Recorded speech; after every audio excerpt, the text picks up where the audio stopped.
E eu tô tocando nesse tema porque eu achei a escolha do tema da redação muito importante, né? Foi Desafios para a Valorização da Herança Africana no Brasil. Oportuno, né? É um tema muito relevante. Os últimos temas do Enem, de fato, têm sido das redações do Enem, que tem um peso muito importante para quem faz a prova, tem sido muito importante. Então, eu fiquei, de fato, feliz com o tema. É um tema onde essa molecada dessa geração atual tem muito mais domínio do que, por exemplo, a minha geração, quando fez o Enem. Isso é muito mais discutido, até porque, desde 2008, é obrigatório o ensino, ou pelo menos uma aula optativa, né, ou opcional, para os alunos, para discutirem a história africana no nosso país. Então, para o aluno que teve a escola que seguiu o que o MEC diz, ele teve mais facilidade para desenvolver esse tema. E esse tema me lembrou muito meu professor Isaldir, de História no ensino médio, que ele botou a gente para ler um livro do Florestan Fernandes, chamado A Integração do Negro na Sociedade de Classes, um livro de 1965. Tive que jogar no Google para ver de que ano que era esse livro, mas ele foi muito importante na minha formação. E não tem como você falar sobre valorização da herança africana no Brasil sem passar também sobre o racismo estrutural. E é sobre isso que é o meu destaque hoje, o racismo estrutural, que está incrustido num vídeo publicado por um deputado distrital, o pastor Daniel de Castro, do Progressista, que divulgou, fez uma postagem que expõe uma professora da escola pública do Lago Sul, que essa história gerou muita polêmica entre a comunidade escolar. O parlamentar acusou a docente de lecionar uma matéria que é facultativa, de escolha por parte dos próprios alunos do ensino médio, e de incitar, abre aspas, o que ele disse, crianças a pronunciarem nomes de deuses, fecha aspas, de religiões de matriz africana em sala de aula.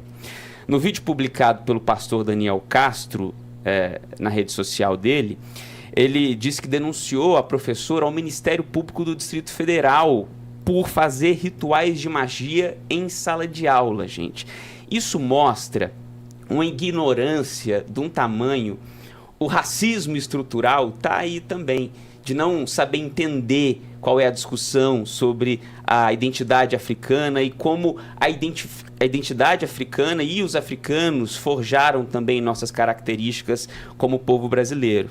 Aí, depois da repercussão desse vídeo todo, a diretoria do Centro Educacional do Lago divulgou uma nota de repúdio contra as declarações do deputado e afirmou que Daniel de Castro usou injustamente a professora da disciplina optativa, lembrando, disciplina optativa, o aluno escolheu fazer essa disciplina, e a escola soltou uma nota dizendo que ia entrar com representação contra o deputado, e lembrando que, além, né, dessa nota fazendo uma crítica ao deputado distrital, lembrou que o ensinamento dessa matéria segue rigorosamente leis do Ministério da Educação.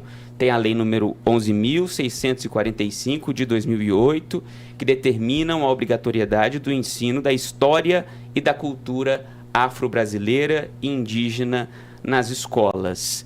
A direção da escola ressaltou que apoia integralmente o trabalho da professora, além de reafirmar o compromisso com a educação inclusiva e respeitosa. O deputado, ele soltou uma nota depois da repercussão. O pastor Daniel de Castro disse que o ocorrido representa uma possível afronta ao princípio da laicidade do Estado assegurado pela Constituição Federal, que determina que o espaço escolar deve ser neutro e respeitoso para com todas as crenças e convicções, garantindo que nenhuma religião seja imposta aos alunos. Esse é o posicionamento do pastor, mas eu duvido que ele teria esse mesmo posicionamento se fosse um culto na escola, se fosse uma oração que os alunos estivessem fazendo.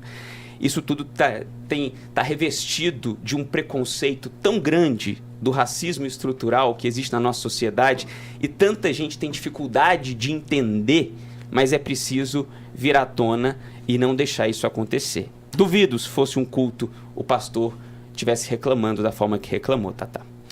É isso.